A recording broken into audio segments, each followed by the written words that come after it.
ยกที่หนึ่งนำชัยเล็กก้าวสักครั้ง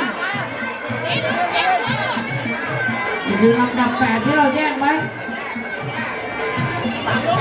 61โกเลยพี่น้องถ้าทีมขวางลำดับ8เลย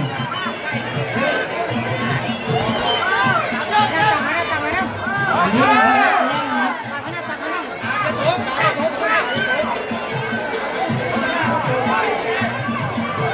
นี่คือศึกจารีบวกตีวิทาค่ะผ่านการพิคุณพวกกองสำรองโดยเสียบีตาบอลเพชรอาวุโธนี่ก็ถือว่าเป็นโหมดดาวรุ่งเป็นโหมดต้นกล้าก่อนนะเดี๋ยวคู่สำคัญก็จะอยู่ในช่วงเวลา4 ทุ่มกว่า5 ทุ่ม6 ทุ่มนะ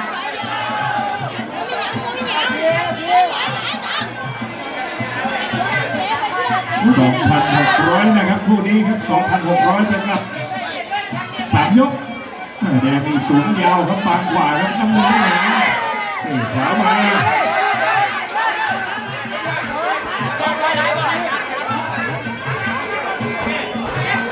จะออกไม่ออกครับ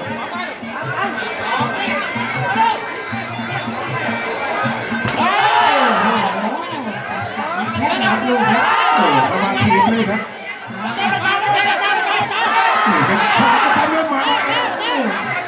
เสียไปแข้งขวาเราโยนได้เบรกแล้วต้องหยุดนะกรรมการบอกต้องหยุดนะ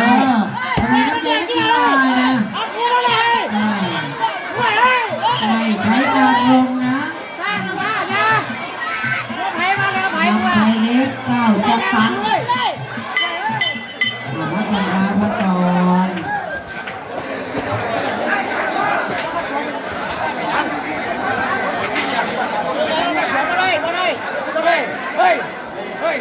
นี่ลูกบังแล้วก็ตู้ออกบางทีเนี่ยเข้าใจป่ะมันสวยหรอกแค่มาตามสูงไม่ได้เข้าใจป่ะจิ้มลูกเฮ้ยจิ้มเราออกต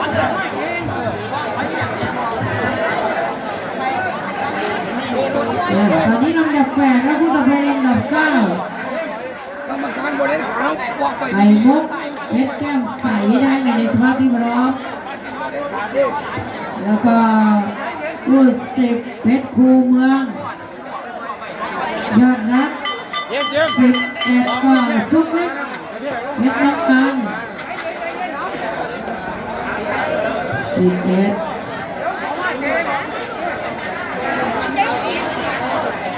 12ก็เพชรออโต้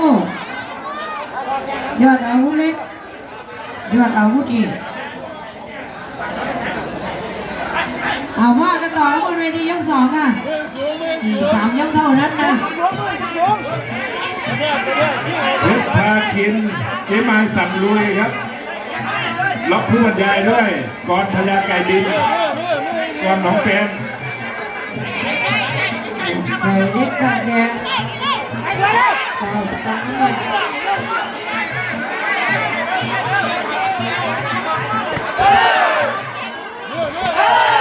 ขวาครับลงขวาเอาเสียเอา2 ยก 2แยกแล้วหยุดต้อนรับทีมงานเล่นดับเบิลมาถึงแล้วคือทั้งนี่แหละที่ไม่ช่วยที่ต้องติดตามอะไรหรอก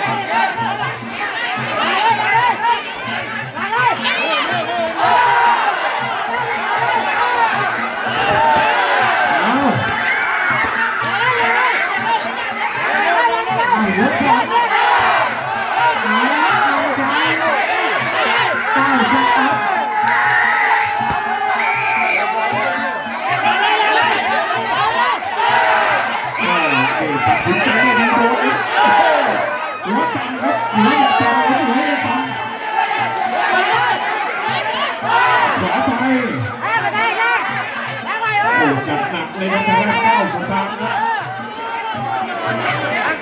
บนี่มองทีมงานครับตอนนี้นำชัยฤทธิ์เข้าด้านหลังแทงไม่แทงขวาไปทีนึงเอาหัวทุบ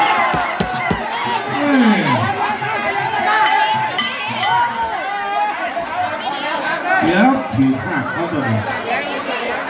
แล้วระบบ เกี่ยวเร็วเกี่ยวเร็ว เป็นกลุ่มโรคอย่างหมอเลี้ยงนะครับ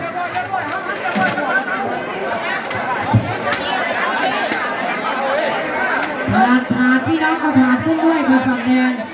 เอาถาดขึ้นด้วยค่ะ เพราะว่าผู้มวยเหลือเยอะนะ เดี๋ยวมันถ่วงพี่น้อง ผ่านรองน้ำด่วนเลยนักมวยจะได้พัก ถาดรองน้ำต้องเอาขึ้นนะคะถาดรองน้ำแล้วก็เต้าอี้นักมวยก็เข้าไปนั่งเพราะตอนนี้มันคู่ต้นๆนะคะคู่มวยมี4 คู่นั่งสุดตัวเพศที่ดีวันเดียวคู่ตัวท้ายก็เมื่อยเกิดแล้วมันเอาขึ้นครับเอาขึ้นแล้วอาจารย์วิ่งดำครับหมดคู่สำคัญนะเดี๋ยวอีกสักครู่ครับหมดคู่สำคัญเดี๋ยวมันจะให้เรียงไว้ สิริโทนะครับอาจารย์บันเทิงมาไหมอาจารย์บันเทิง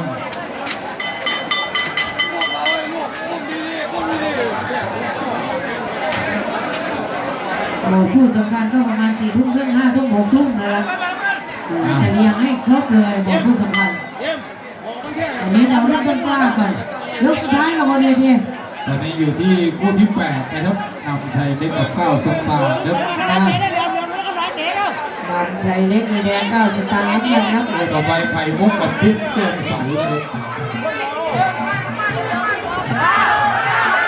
เอานำใช้ครับลุยแล้ว มายกสุดท้ายนำชัยเล็ก9 สตางค์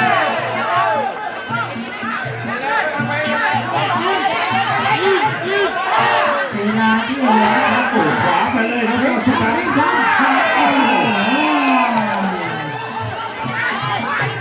เอาลุกขึ้นมาใส่โอ้โหมา เฮ้ย แล้ว เอาพลิกขึ้นมา เอาเงียบก่อนนะมองจากบ้านหลังนะครับเนี่ย โอ้โหสุดโชคการุณแล้วมาแล้วต้องรับด้วยโปรโมเตอร์ 12ของราโท โลกจังลุกวิศวะ ตลาดนาสวงใช่ไหม ในส่วน ไปมาสวน เทศบาลนาสวงนะครับ เพราะว่าในใบปลิวเนี่ยที่มีสถานที่ ไก่ชนสิงห์ต้นเงิน400,000อย่าลืมนะครับ